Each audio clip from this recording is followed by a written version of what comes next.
Well, everybody, it's that time of year again. When payments executives, like ISO owners and agents, and even James and I are thinking about strategies for 2023. And I think it's safe to say that all the groups, the agents, the owner, the ISO owners, and the acquirer executives, other payment company executives, it's safe to say that all of these guys are going to have technology at the center of the strategic direction for the new year. Would you agree, Right. James? 100%. Yes. And I was really taken recently. You just sent to me a draft of your year-end merchant sales insight, right? The Right. MSI, Right. which I thought was really telling. You put forth some real important trends Thank you. that can help people effectively craft a strategy. Help people understand the direction of the market. I believe we all like to think of ourselves as pushing the market in one direction or other. But the fact is that we're more like surfers, aren't we? Yep. Yep. I think I We're, stole we're, that hu- from your book, but still, yeah. Yeah. It's funny. I actually thought of that, Patty, because I was watching a documentary on these big wave surfers. Okay. Uh-huh. And, the way that they kind of move throughout the year to different areas because they know that's where the big wave is going to be. Right. I feel like good entrepreneurs and good executives are kind of the same way. It's like, I feel like newbie, it's so fun interesting to me, Patty. When I talk to the 22 to 26-year-old entrepreneur, Mm-hmm. they're going to change the market. They're going to change the world, They're going to change the actually. world. When I Yeah. talk to the 39, 49, 59-year-old entrepreneur, they are saying, I'm seeing something that's happening. It's a wave, and I figured out how I can ride it. Right. They've gotten a little bit of humility and realize they're probably, not too many of us are going to just change the Totally change entire the world, context right? of the world. You know what I mean? Right. Like Right. more likely we're going to be aware of trends that are happening and we're going to facilitate, ways that we can help. Right. And I think that's what really kind of separates the winners from the losers, right? Being able Yeah. to anticipate those waves Yep. and riding those waves, Yep. as opposed to being on your boogie board and just paddling away All and right. getting Working. Yeah. So, yeah. and I do want to mention here too, Patty. So, we're going to talk about these top 5 trends, and I Right. know you're going to kind of interview me on this one. And so this is a little bit of Mm-hmm. a different episode for us. Right. This is also different because we've kind of combined a podcast episode with a merchant sales insight, which we don't normally do. Right. So while you're listening to this, understand that if you go to ccsalespro.com/insights, you can actually go there and download the PDF document. Mm-hmm. So Yeah. if you want to kind of review almost like show notes in a way, you want Yeah. to like see what we're talking about. I have the full document there. You can go along with us, or you can read it afterwards, or Right. reference it, in the weeks and Exactly. months ahead. And I'm going to be kind of looking over my other screen for those of you that are watching the video version, because I'm going to kind of go through the document as Patty interviews me as well. Right. And so, and also we should mention, this entire piece of content, whether the written version, the audio version, the video version, all of this is brought to you by nmi.com. We have loved having them as our sponsor here in 2022 and look forward to working with them again in 2023 on some different projects. So looking forward to that. But yeah, so nmi.com, check them out. You'll see throughout this, I think they can play a pivotal role in your technology strategy. Yeah, I think, and I think it was, you sort of brought that out in the merchant sales insight. And in particular, because I know you and I have interviewed the folks from NMI and we've talked a lot about NMI. I think probably the number one business trend that we're looking at has to do with software, right? Right. That, businesses are adopting more vertically specific software. Yep. Can you talk to that for a little bit, James? Yeah. So when I think about trends that are going to impact ISOs, agents, ISVs, PayFacs, acquirers, whoever. The first trend I see is businesses are adopting software created specifically for their vertical. So this episode is about big trends. Mm-hmm. So these are trends that are going to impact the next 5 to 10 years in the market in a major way. And the question is, how does this apply to your business? So what we have to understand is this trend, I would say, of all the trends we're going to talk about today, this one is kind of locked in stone. Yes, I agree. This is not my opinion. This is a fact. It's a fact, right? This is already happening. It will continue to happen. I can't imagine anything right now that could stop this particular trend. And that trend is, as software development has gotten less expensive, it's still very expensive, as I can attest for, but it's gotten less expensive. Right. What has happened is companies have started to demand more from the software that they use. They're no longer happy with this generalized solution. Oh, we use Salesforce. Well, what apps do you use on Salesforce, right? Most likely there's a developer somewhere that built an app specifically for their business that integrates with Salesforce, and that's really what they use, right? Or it's like, well, we use, that's why you're seeing companies like, for instance, Micros, struggling a bit to gain their footing in the market because they have this huge solution, which can do like an amazing amount of things, but a pizza shop owner wants a system for pizza shops, and a hair salon wants a solution for hair salons, and so on and so forth. So we do have the platforms that allow this customization to take place, right? And so we look at, maybe in our market, we would look at, say, a Clover, where they have all the app marketplace. We see even Zuza, which we're going to interview shortly, Danny again, and they now have their app him on our schedule, right. And so we're seeing that, but again, I think at the end of the day, the expectation from the business owner is that they want software that was designed specifically for their business. And so I wrote down here 2 questions, Patty. Yes, I think those are important questions. Yeah. So these are the questions, if you're having a strategy conversation with your team as a result of this episode of the document, the 2 questions I wrote down, and these are questions I asked my team a few months ago. How will we provide vertical specific software solutions to businesses? Will we build our own, purchase another company, or establish strategic partnerships? Okay. So when we asked that question several months ago, we decided to relaunch CC Storage, which is my self-storage property management solution. We had kind of let it go for a few years. It was just kind of sitting there on the shelf. And we said, wait a second, let's revisit, because I want to make sure that my business, I have all these different businesses. I want to make sure one of the pillars of my business is taking advantage of this trend, which is an obvious trend. Well, yeah. And especially because you've been talking about this trend, it would be kind of silly for you to, for me not to take advantage of it. Take advantage of it, right? Right. So then the second question, and this may or may not be applicable to you. It's not applicable to me in my business, but it may be to you. And that is, how will you transition to kind of the negative offset here, which is the generalized solutions are going to be tougher to sell. If you're arming your agents with a very generalized solution that's quote unquote good for everybody, odds are it's becoming less and less attractive to everybody because they want their own solution that can really appeal. We're not in the 1990s anymore, right? I mean, well, and it's crazy, Patty. I mean, literally now it's almost like I feel like saying, it's not 2020 anymore. Yeah. It's crazy how fast the change is happening. How fast everything's changed. You're right. I mean, I feel like 2020, you were pretty much cutting edge if you were out there selling some of these like generalized POS solutions that were good for like everybody. Now it's kind of like, wow, wait a minute. No, I got to go vertical specific. And then I think, even within the context of vertical specific, you got to go even deeper. So you might have a point of sale system that's good for food service, but you might want to target food trucks, which is going to be a completely different set of needs. Yeah. So let's go on, because I think your second trend is actually my favorite thing to talk about, and that's growth in alternative forms of value exchange.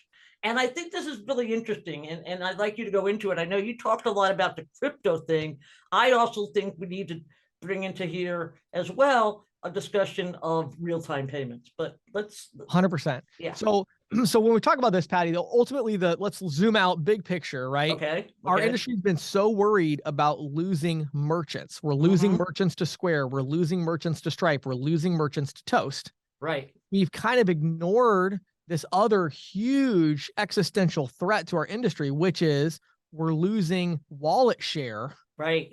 Where we have the restaurant, but 40% of their revenue is running through DoorDash, Uber Eats, Grubhub, and whatever their, curbside pickup solution is, right? And so we're losing wallet share. So we're keeping the merchant account, but we're losing wallet share. And so and it's interesting, actually, I think crypto is very, in fact, it's funny, I just started, there's a new masterclass on crypto and blockchain. So I just started that. But I actually don't look at crypto as a major driver here in 2023. I think maybe over the next 5 years, as they come out of the crypto winter, and there's all you got to come out of this mess that they're in right now, right? For sure. But I don't look at that as really my main concern. I mean, I highly doubt that for the merchants that we service, I'll be very surprised if 12 months from now, 0.5% of gross revenue is crypto. It's crypto, right? And I doubt it'll even be that. Yeah, I'm not even sure. Yeah. Whereas if you're a restaurant right now, what percentage of your revenue on average is going through a combination of Grubhub, DoorDash, and Uber Eats? I don't know, 25%, maybe 15%. But with crypto, it's sort of like, unless you're selling Jaguars, right, or luxury yachts, right. it's going to be minuscule. minuscule part of your yeah. So but it's yeah, still you still want to have that option, obviously. Right, of course. Yeah, I still am a believer in crypto, but I wouldn't categorize it as part of what I would say are the big trends to be thinking about in 2023. I really wouldn't. I mean, again, unless you're specifically looking for a crypto opportunity, but if you're just in general a payments company and you're saying what's going to move, what's the big wave? Crypto is not going to be the big wave in 2023, in my opinion. No. And I'd like to talk, if you don't mind, yeah, just please. really briefly, because I've been covering this a lot lately, is the move to faster payments, or in particular real-time payments. I think probably the biggest thing in 2023 that in the payments trend that's going to impact our industry is when the Fed comes out with FedNow. Yep. And that's due probably May or June timeframe. Yep.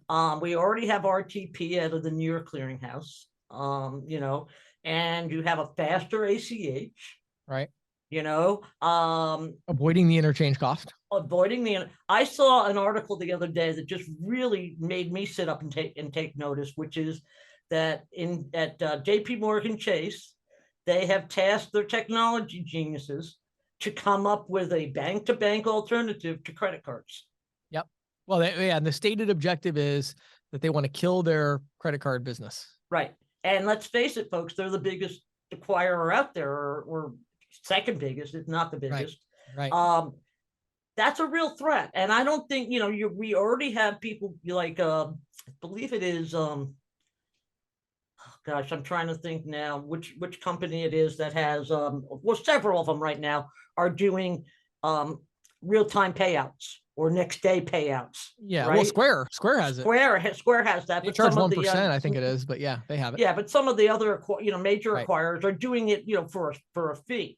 Right. That's like the, what do you call it? The camel's nose under the iceberg. Yeah. Yeah. The tip of the iceberg. Well, yeah. And I think what's interesting about it is they're doing that. It's incredibly popular, but they're doing it at their own risk because the ACHs may or may not come through. Right. Whereas once FedNow comes out, that'll be a zero risk situation. And what you're going to find is it's kind of, to me, that trend is about, and I even put in my list, there was ACH with FedNow because what's going to happen is now you have this idea of lower cost or even zero cost exchange of value. And that fits in with crypto.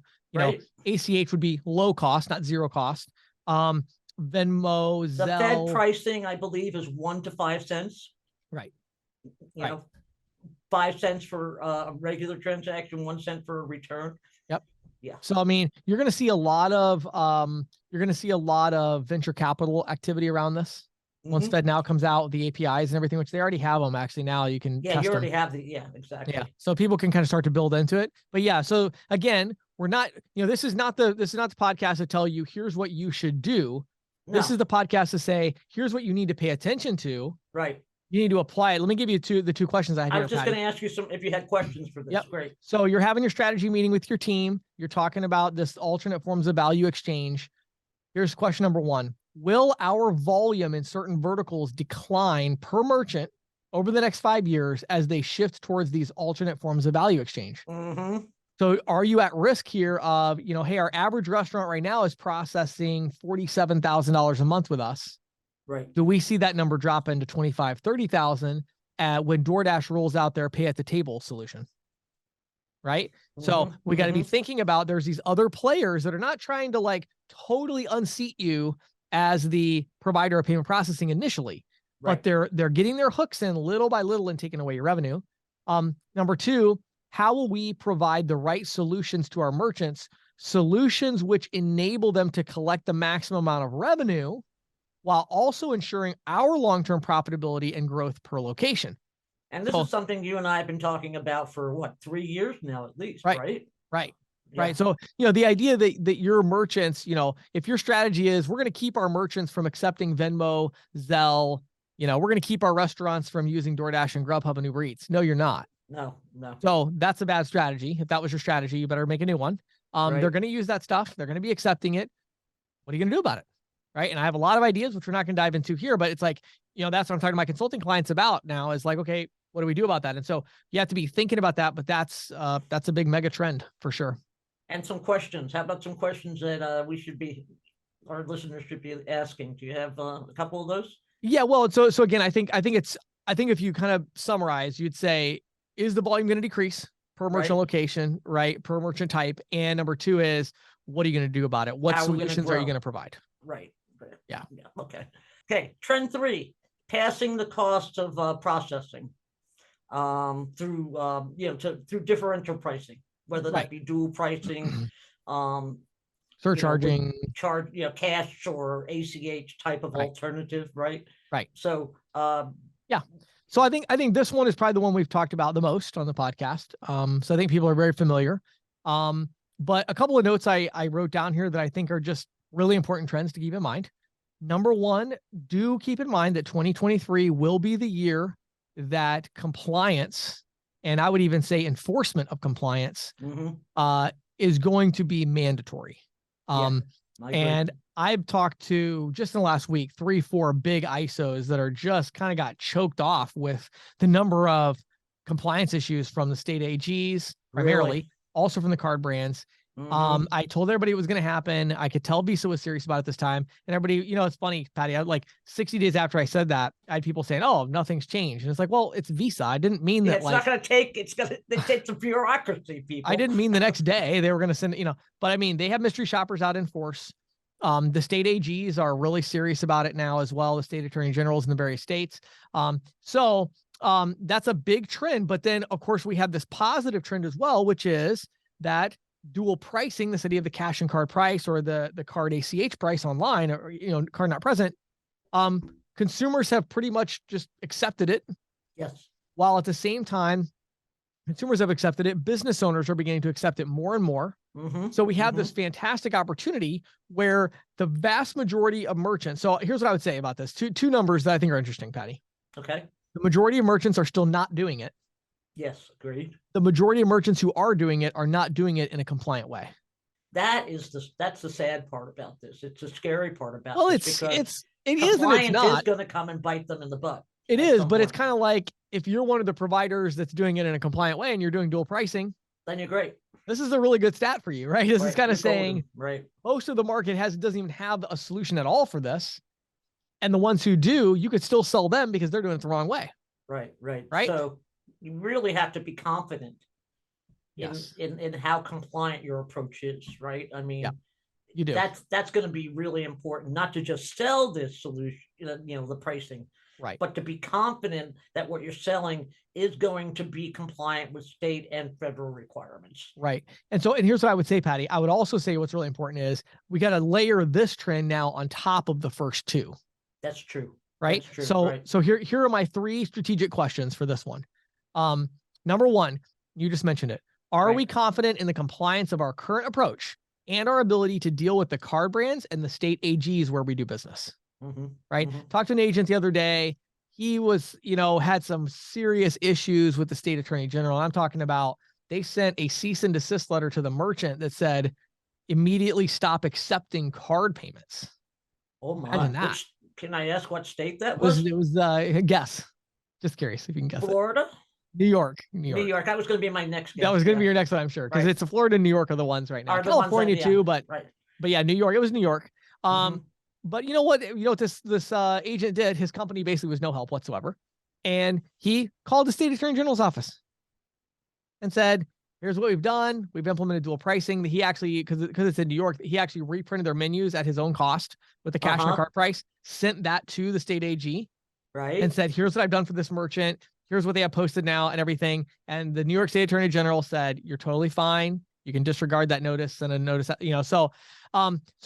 you got to be confident in your solution. What state are you in? What is the state AG? Most state AGs now have put out letters of opinion on this now, and you need to be aware of what's going on. You need to have a good strategy for this. Once you feel confident, that's number one. You're confident in compliance. Number two, is our approach fully integrated into our technology solutions for the various verticals that we service? Right. So I for a while, I told people, look, if you get somebody on dual pricing, or at the time it was cash discounting, it was kind of like, how's somebody going to steal this merchant? Well, we now know the way they're going to steal them is with vertical specific software. Right. Because the only thing business owners care more about than reducing cost is increasing revenue. So if they feel like, well, I'm a hair salon, and if I had online appointment scheduling, we would get a lot more business, but they don't have dual pricing. They will switch from your dual pricing to this other solution, right? So the days of having the terminal on the side, I would think about every merchant that has a terminal on the side of a point of sale system and say that merchant is at risk in 2023, right? Time to integrate. So look at your integrations, look at your vertical specific solutions that you already talked about, and how are we going to layer dual pricing in a compliant way on top of that? Yeah. And then finally, number 3, how will we grow this program while handling the emergence of alternate forms of payment, such as P2P, and keep the concept simple for consumers? So we got to keep it simple for consumers, but we also have to give our merchants the ability to accept some of these new forms of payment that are coming out. When we think about how does that work? Is there differential pricing? Maybe it's not dual pricing anymore. Maybe it's tri pricing or quad pricing or whatever. And so we have to be thinking about that a little bit as well. Yeah, I think that's going to be really important, especially with the emergence of P2P alternatives. Yep. Okay, trend number 4. I think this is really interesting. Actually, I think this ties in really well with our sponsor and their acquisitions in 2022. Indeed. Yes. Right. Merchants and agents raising their expectations about the onboarding and underwriting and service processes. Can you give us your thoughts on that, James? Yeah, so you're right. It does tie in with NMI in a big way. They just acquired Agreement Express. Right. And I'll give you a really good example of this, Patty. I had an agent reach out to me last week. James, can you recommend another payment processor? And I was like, okay, well, why? What do you like? What's the problem when you got whatever? Right. And I knew the one really well that he was with. And he said, they're just too slow.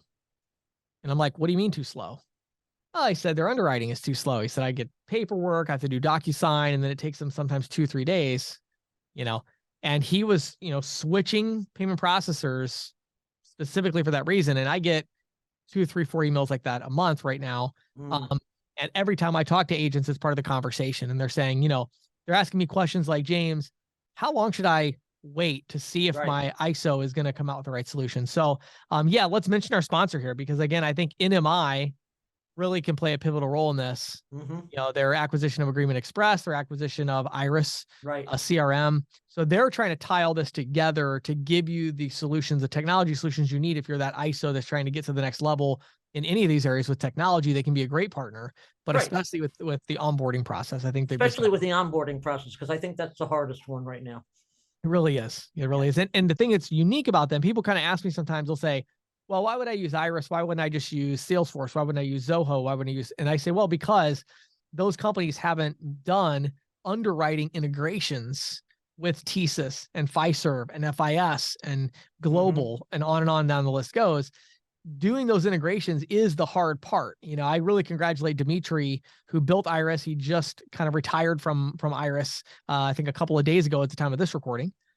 Posted it on LinkedIn that he was done. I didn't realize that he had retired. Okay. Yeah, he did. So, I don't know if he would say he retired. He's going on to his next venture. That's all. Yeah. Well, his next venture right now, he said, was his family, which I really respected. And I thought that was awesome. But I'm sure we'll be seeing Dimitri doing cool things again soon.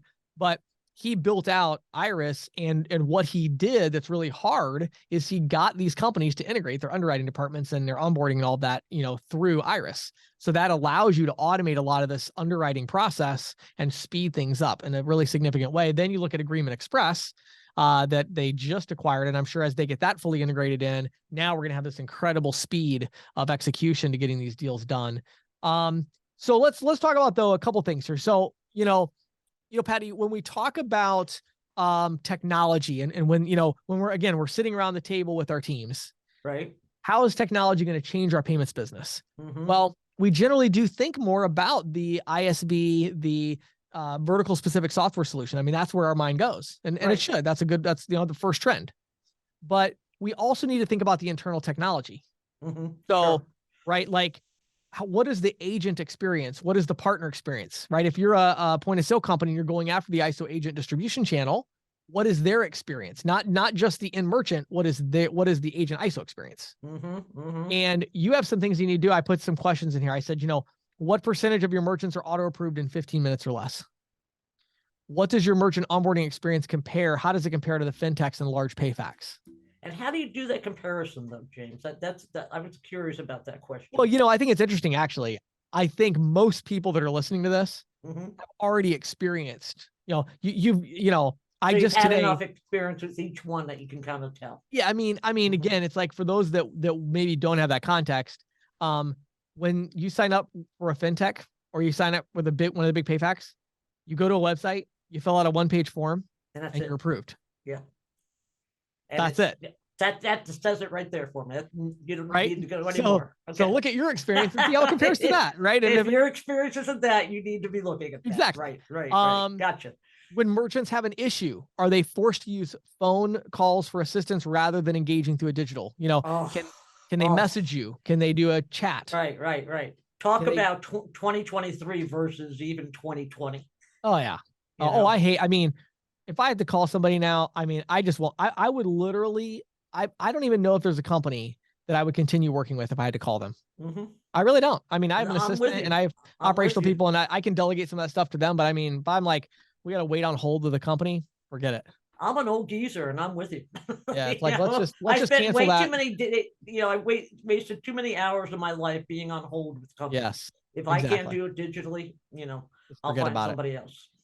Do your agents have a friction-free experience from new merchant onboarding to residual reporting and everything in between? Now, again, almost everything I just mentioned, you could go out and spend $1 million in 2023 and build that experience. Right.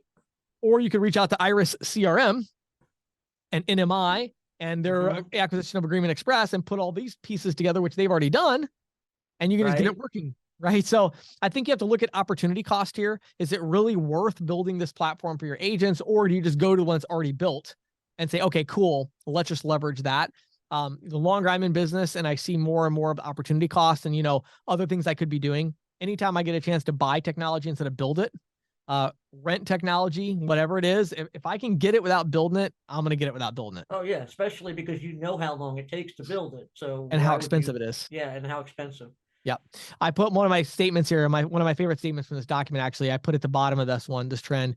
2023 will be a year where ISOs, ISVs, and payments industry vendors catch up with the rest of the world digitally or start down the path of irrelevance. That just, it makes me remember a comment I think I got from VJ at NMI not that long ago, where he said, and I love this, I've held on to this. Those of you who don't like change will like irrelevancy even less. Yeah, that was a good quote. I forgot about that. I think that was VJ. That's a good quote. Yeah, it really is. And I think that kind of takes us to our fifth trend, right, James? Yes. The changing role of the merchant sales rep.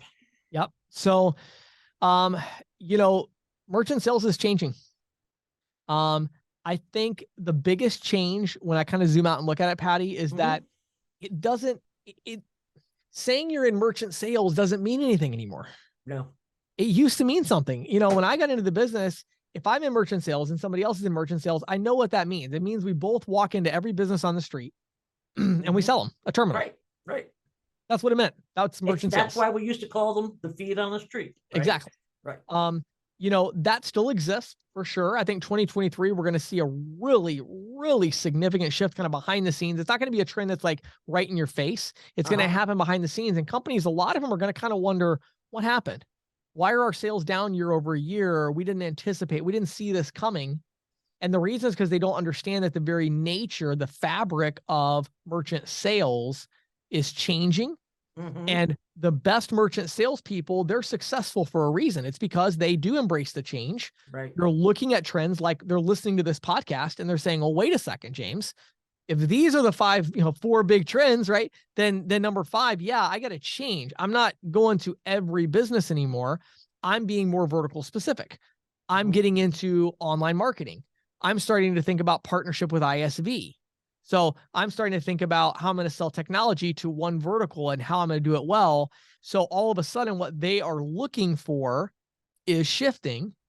And as a result, if your company depends on ISO agent distribution, you need to be understanding and getting ahead of that change and being the place. You need to become the home for agents that want to do that. And so a couple of things that I wrote down here.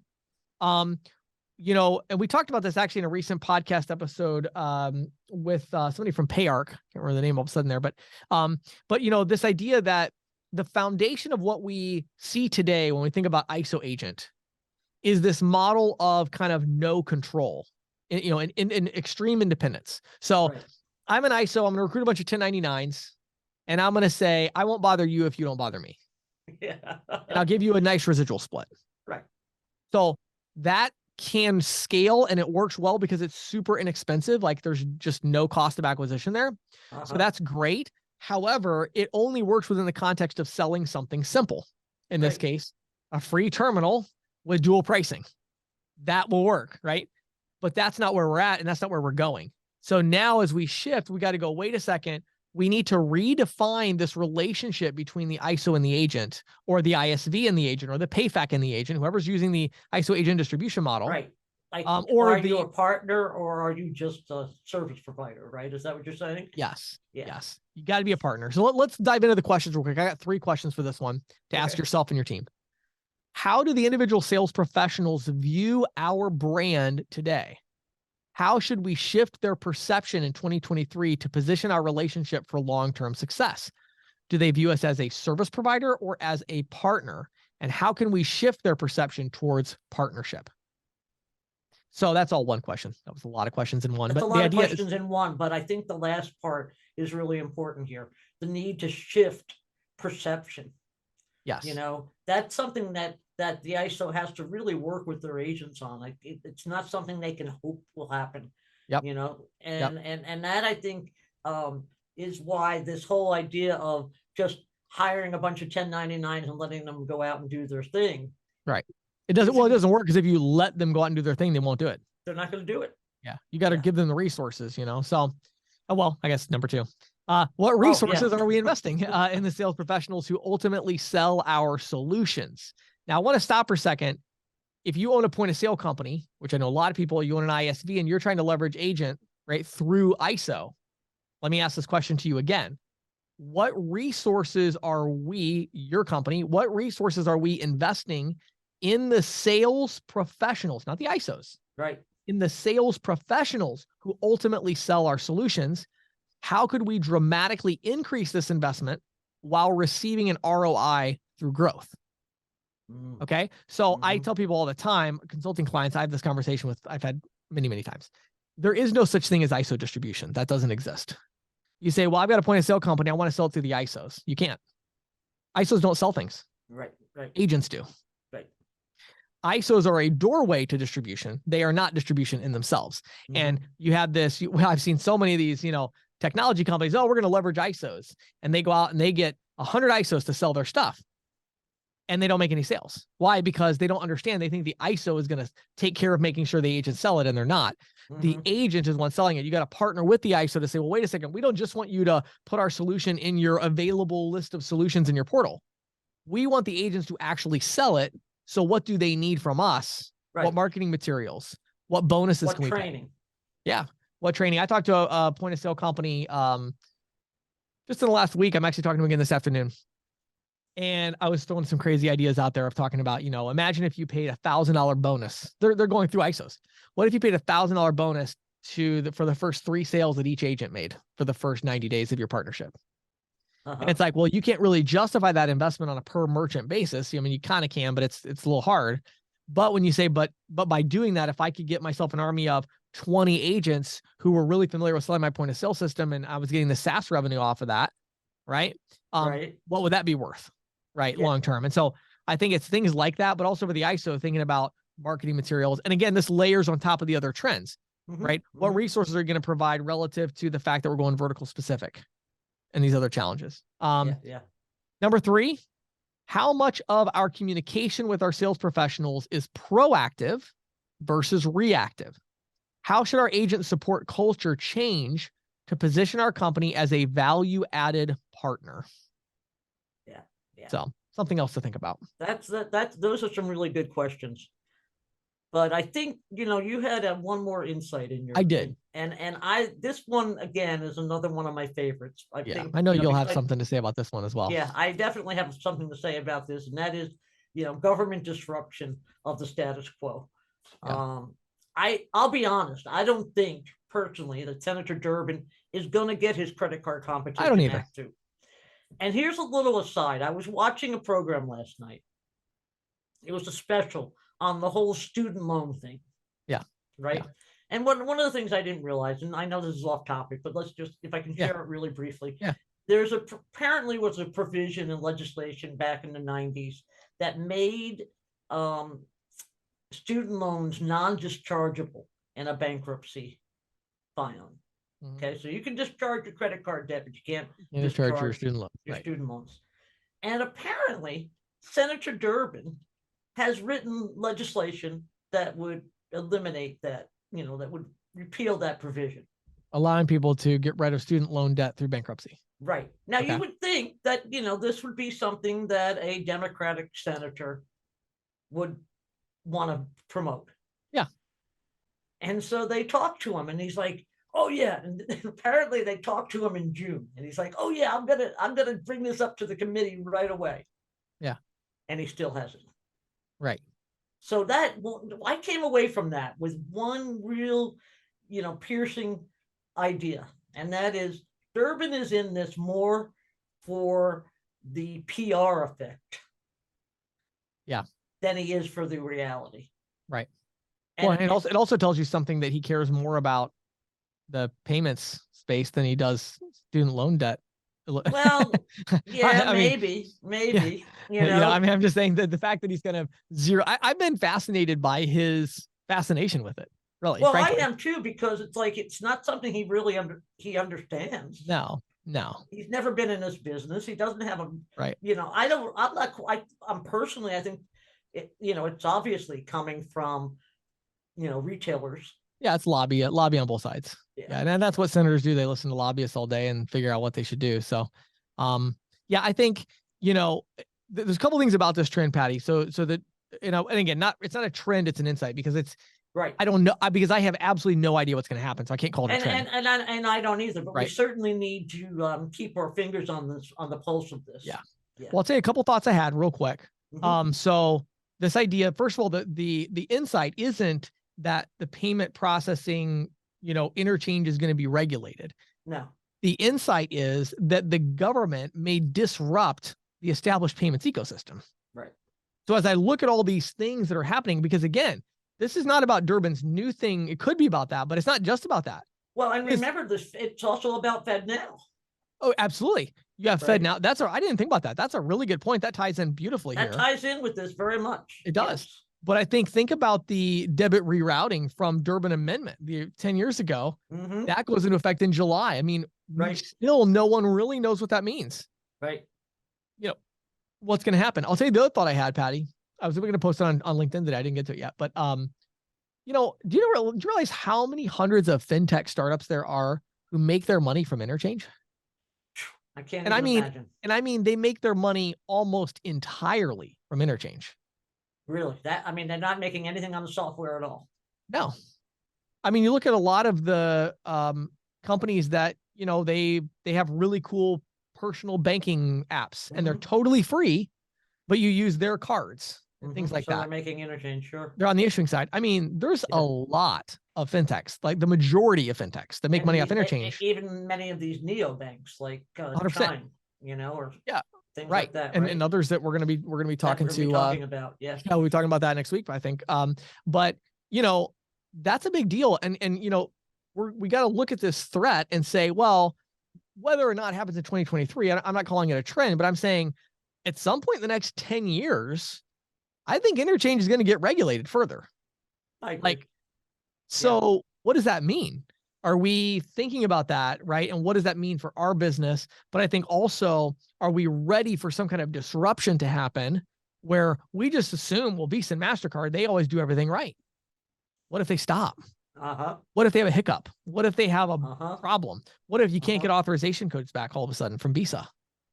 So I'm not predicting that's going to happen. I'm not saying it's a trend. I'm just saying, keep an eye out. And if I was you, I might have a couple of extra support people ready when Visa rolls out what they've been forced to do by the federal government as it relates to debit routing. You know what I mean? I don't know what's going to happen with that, but I think a lot of these things that we take for granted, could be interesting. Yeah, and I'll tell you, this debit routing is supposed to take effect July of 2023. Yep. I'm betting that's going to be postponed. You think so?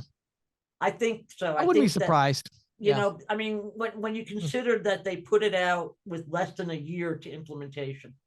Yeah. And there need to be technology, changes to support this. Yep.